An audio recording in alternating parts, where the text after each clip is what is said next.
Look at that, buddy. That is the Appalachian Trail.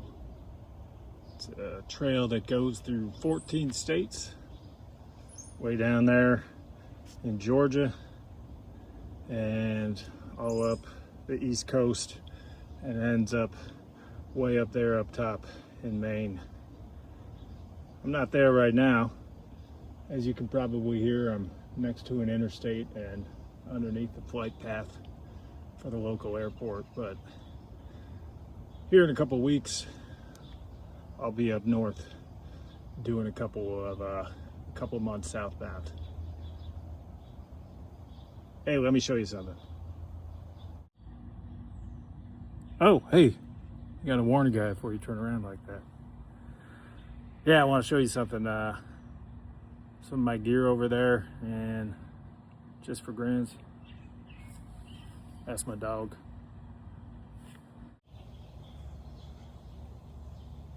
So most people take a tent, but I'm actually gonna be taking a hammock. I kind of fallen in love with it over the last few years. It's a lot more comfortable, even though it weighs a lot more. Maybe here in my initial attempts to figure out how to do all this filming, I'll show you a little time lapse of setting it up, because I got to make sure I remember that everything works and that I haven't forgotten anything. But I've actually done about 500, 600 miles so far from Georgia to Maine and past hikes. And actually, you know what? Let's back up. Let me show you something. Like I said, the Appalachian Trail runs roughly 2,200 miles from Springer Mountain in Georgia to Mount Katahdin in Maine. It crosses 14 states. It's one of the 3 most known long-distance trails in the U.S., and every year some people hike the entire thing. It takes about an average of 5 months. I had always known there was something called the AT out east, but never really thought about it.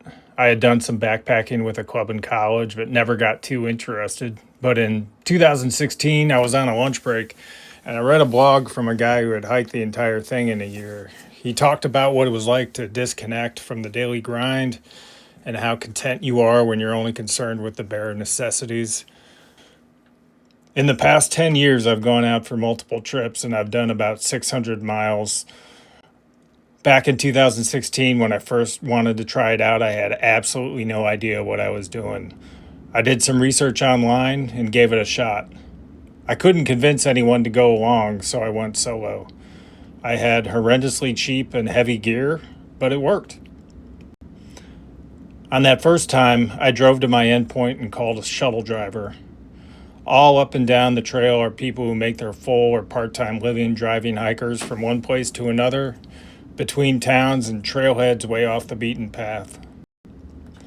The actual AT starts at the top of Springer Mountain, but it's a several mile long drive up a beaten pothole dirt road to get there. You can also walk another 8-mile side trail from Amicalola State Park. This approach trail starts at the bottom of Amicalola Falls. Funny enough, Amicalola is Cherokee for tumbling waters. The 729 high-foot falls are the 3rd highest in the eastern U.S. Unfortunately, you have to walk 750 feet up 600 stairs with a backpack from the base of the falls. At the top is the famous archway marking the start of the approach trail to the AT. After that, I was into the woods. By the afternoon, I made it to Springer Mountain. There was not much of a view, the peak surrounded by trees, but I did see the plate marking the beginning of the AT and the first white blaze. These 2 by 6 inch white blazes mark the trail, and you can see them every few hundred yards for all 2,200 miles. On the side of the rock at Springer Mountain, I found my first trail journal. In that metal drawer carved into the rock is a notepad that all the hundreds of people passing by in a year will sign. They'll leave some notes and make you laugh. After 12 miles, I set up for my first night. At this point, I had no experience with my gear, and it was a sore morning the next day, but I had made it, at least one day. I would encounter shelters, three-sided wooden buildings set up every 8 to 12 miles the entire length of the trail. Some of them are double-decker, some are barely large enough to hold 6 people. But when it's thunderstorming out, each one is a palace.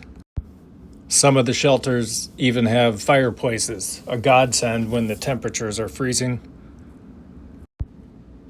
Nearly every shelter and all along the trail, there are natural water sources. The nice sites have PVC pipe embedded in the spring to help with the water flow. On that first trip, I learned to filter water. I can tell you haven't lived until you've drank it straight out of the side of a hill. I learned to cook food. And I learned about trail magic.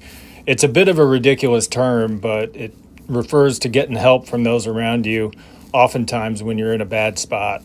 It can be a person set up grilling on a roadside, just waiting for hikers to pass by and feed them. On another trip, my phone charging cable broke and I had 3 more days to go. Some random person I met for 5 minutes just gave me their extra, saving me from having a dead phone over the next few days. That first trip was in a drought.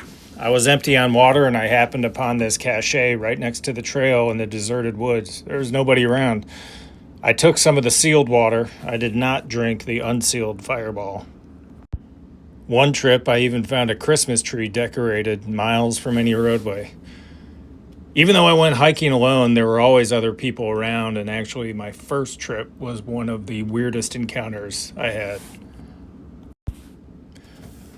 On my first day of that first trip at Hawk Mountain Shelter, I met these 2 guys. The one on the left was taking shots of the trail and the shelter for Google Street View. The other guy told me he was walking to California to sell movie scripts. He was undeterred when I told him that the trail went only north and south. I saw that he was wearing a heavy leather vest with cowboy boots and stirrups. This shelter is 2 miles from a usable road. He had no backpack, and I saw behind him in the shelter a vinyl grocery bag with strap handles. There were at least 12 of these in the shelter, most of them filled with books. When I asked him how he had got all those 12 bags out there, he said he would carry 2 or 3 bags about 50 yards, drop them, then turn around, walk back, grab 2 more. He'd repeat this at least 4 times just to go 50 yards. Before I left, he told me he had invented tin cans, and he gave me a business card with his website where I could become a commercial airline pilot for Delta or Southwest without ever flying a plane. My next night, I met a group of 4 that I ended up camping with for the next 2 nights. It's strange how friendly you can get with people you've just met. There's something about a day-long struggle that just bonds people at the end of it. I reached my first endpoint at 39 miles on that trip, and I was hooked. Every time you go out, you learn a new way to have a better time next time, and I was definitely coming back. Neal's Gap is the only place where the trail goes through. I spent the night at Neal's Gap before driving home, and I learned how incredible a hot shower feels after 4 days without one. I get asked a lot about wildlife on the trail. I'm really only truly concerned about ticks, but there's plenty of snakes. And yes, I know this is a harmless rat snake, but I haven't yet gotten a picture of the copperheads that I've seen. I've seen wild ponies in the Grayson Highlands. Of bear hunting dogs when they get separated from their owners. And speaking of bears, I have encountered at least 5, but they almost always run away. Usually just see their butts running into the woods. This mama bear, though, stuck around long enough for a photo when I had stumbled across her 3 cubs who fell out of a tree almost at my feet. The only animal I really have a problem with is cows. The AT crosses private land sometimes. In the South, these lands are often used for grazing. In Virginia, I wound through this wooden cow-stopping entrance into a field about a half-mile across. At the top of the hill was a herd of adolescent bulls. When I walked up the trail in this picture, I got too close to a calf that was invisible because it was bedded way down in the grass. Immediately, a group of about 6 cows ran down the hill and started bluff charging me. I got this one picture off before I realized I was in serious trouble. I had to trot backwards, dealing with 6 cows charging me in a row. The only way I avoided being stampeded was putting the tips of my hiking poles near the lead cow's eyes every time just before he would make contact with me. I thought for sure I was going to be ground into a pulpy mush. Eventually, rinse and repeat, I managed to backpedal across that entire half-mile field to the exit. It was a crazy experience. I thought for sure I was going to end up in a hospital, maybe even dead. I don't like crossing fields anymore. I certainly don't like getting anywhere near cows. And it's been bothersome. It's been a long slog, but I've found ways to deal with it.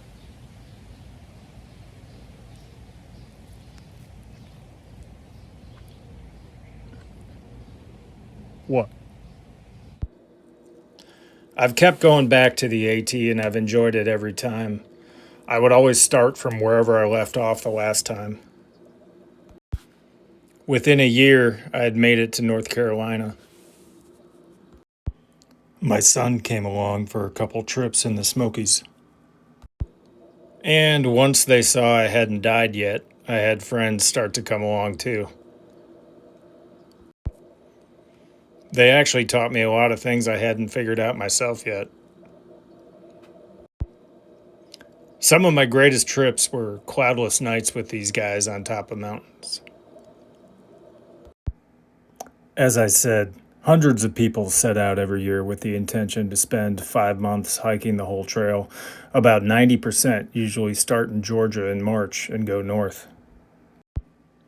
Life will not be giving me enough time to do the whole thing this year, but I have a few months, and I've already done some hiking in the south, so for now, I'm going to start in the north in Maine.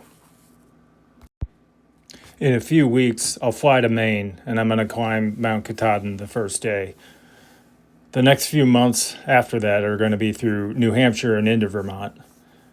It's going to be tough, but I figure if I can figure it out, so can you. At the very least, maybe I can show you what not to do.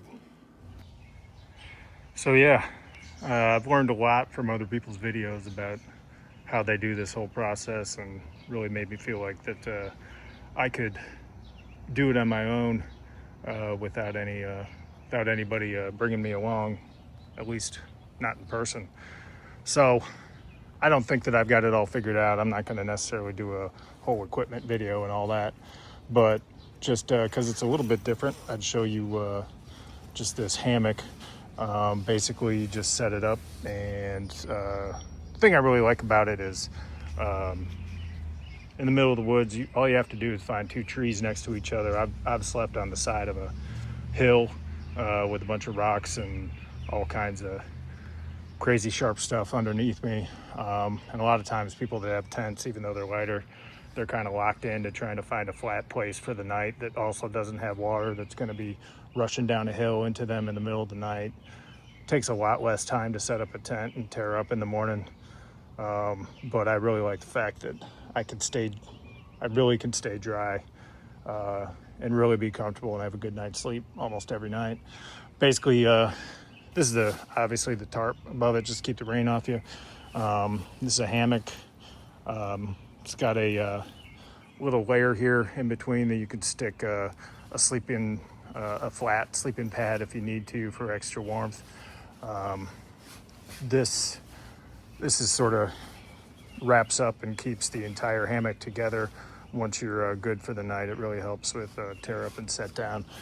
But underneath here is where I've stored. It's fallen off, but it's what's called an underquilt. It goes underneath the hammock in the middle of the night and keeps the wind off your back, even when it's like 50 degrees outside. If you don't have anything underneath you, you get what's called CBS, cold butt syndrome, and it's that wind will just suck the heat right out of you in the middle of the night and make you miserable even when it's like 50 degrees outside. So I'm sure there'll be more on that later. So, what are we gonna do if we're somewhere that doesn't have trees or trees that aren't big enough to support, a guy like me? Um, Hopefully that won't be a problem too much, and there's shelters out there. If I haven't talked to you about that yet, you'll certainly see plenty of them. There's shelters all along the trail. They're like little three-sided wooden structures you can spend the night.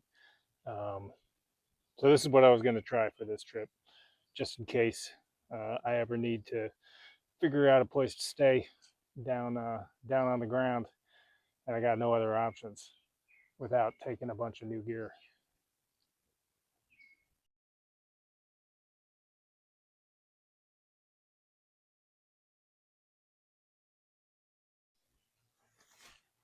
All right, now I think I remember.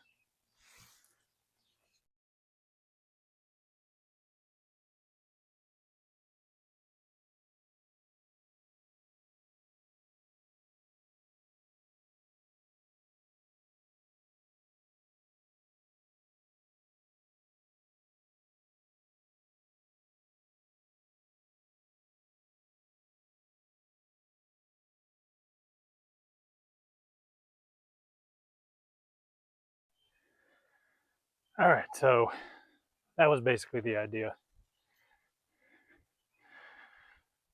It's not going to be something I do every night by any means, and hopefully only if I absolutely have to. So you got to find a flat piece of ground, but it's a little bit lower than I would like because I'm about 6'4". But definitely, I've put this up in the backyard before, and it's stayed up through a couple days of windy weather. Um, and I did bring along. I was thinking about bringing along a bug screen just because we're going to be up in Maine during the summer, and I'm going to go through about 2 weeks of black fly season, I guess. But I don't know. That's just extra room in my pack for something that I might hardly never use. Um, I got a pad that I'd lay down on. You'll see it later. It's not an inflatable pad. That's part of the reason why I don't do tents. Is I'm constantly bursting uh, sleeping pads. I'm about, and when I'm being a good boy, I'm probably about 235, and I'm probably about 255 these days. Uh, and I am just not very forgiving on those inflatable inflatable pads. So I got one of the accordion mats, so it would not be optimal, especially above tree line if there's a bunch of wind. But then there wouldn't be as many bugs. But at least this makes me feel better knowing that I can at least get shelter up over on top of me if I'm not around any trees and some bad weather comes through. Like I said, it would be a bit higher um, if I ever did actually put it up, unless it was super windy. But pretty happy with it. All right. The Z has a joke for you. What's the first rule of passive aggressive club? Whatever. Forget it. Never mind. Signing out. See you on trail, or more likely an airport.